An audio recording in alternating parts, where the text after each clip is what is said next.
ನಿಮ್ಗೆ ತಿಂಗಳ ಬರಾಕತ್ತಾವಿಲ್ಲೋ ಏನು ಒಂದು ತಿಂಗಳು ಬರ್ತೈತಿ ಒಂದು ತಿಂಗಳು ಬಂದ್ ಆಗ್ತೈತಿ. ಗ್ಯಾರಂಟಿ ಬಗ್ಗೆ ನೀವು ತಿಳ್ಕೊಂಡಿದ್ದೀರಲ್ಲ. ನಿಮ್ಮಲ್ಲಿ ಮೊದಲನೇದಾಗಿ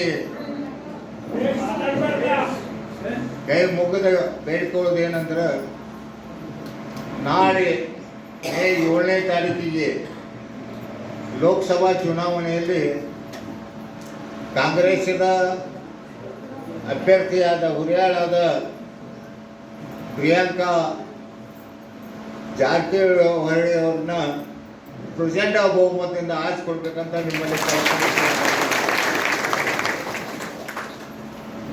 ಈಗಾಗಲೇ ತಾಯಂದಿರು ಮಾತಾಡಿದ್ದಾರೆ. ತಾಯಂದಿರು ಕೇಳ್ತೇನೆ, 5 ಗ್ಯಾರಂಟಿ ನಿಮ್ಗೆ ತಿಂಗಳ ಬರಾಕತ್ತಾವಿಲ್ಲೋ ಏನು ಒಂದು ತಿಂಗಳು ಬರ್ತೈತಿ ಒಂದು ತಿಂಗಳು ಬಂದ್ ಆಗ್ತೈತಿ. ಗ್ಯಾರಂಟಿ ಬಗ್ಗೆ ನೀವು ತಿಳ್ಕೊಂಡಿದ್ದೀರಲ್ಲ. 2,000 ರೂಪಾಯಿ ಬರ್ತಾವು. 10 ಕಿಲೋ ಅಕ್ಕಿ, ಬಸ್ನ್ಯಾಗ ಹೋಗುವಾಗ ಕುಪ್ಪಟ. ನೀವು ಒಬ್ಬರಲ್ಲ, ನಿಮ್ಮ ಜೋಡಿ ಅಕ್ಕಂಗೆ ಕರ್ಕೊಂಡು ತವ್ರ ಮನೆಗೆ ದೇವ್ರಿಗೆ ಹೋಗಕ್ಕೆ ಮಾಡಿಕೊಟ್ಟಿದಾರಿಲ್ಲ. 5 ಗ್ಯಾರಂಟಿ ಮಾಡಿಕೊಟ್ಟಿದಾರಿಲ್ಲ.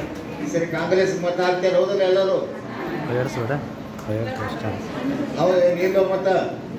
ಯಾಕಂದ್ರೆ ಈ ವಿರುದ್ಧ ನಿಂತವನ ಕಡೆ ರೊಕ್ಕ ಭಾಳ ಐತಿ. ರೊಕ್ಕ ನೋಡ್ತಿರೋ ಏನು? 5 ವರ್ಷದ ನಿಮ್ಮ ಜೀವನ ನೋಡ್ತೀರಿ. 5 ವರ್ಷ ಅಲ್ಲ, ಮತ್ತು ಮುಂದೆ ಹಂಗೆ ಇನ್ನೂ 4 ವರ್ಷ ನಮ್ದು ಅವಧಿ ಐತಿ. ತಿಂಗಳ 2,000 ರೂಪಾಯಿ ಬರ್ತಾವೆ ನಿಮ್ಗೆ. ಈಗೇನೋ ಒಂದು 4 ದುಡ್ಡು ಕೊಟ್ಟು ಇಲೆಕ್ಷನ್ದಾಗ ಆಚೆ ಹೋಗ್ಬೋದು ಇಷ್ಟ.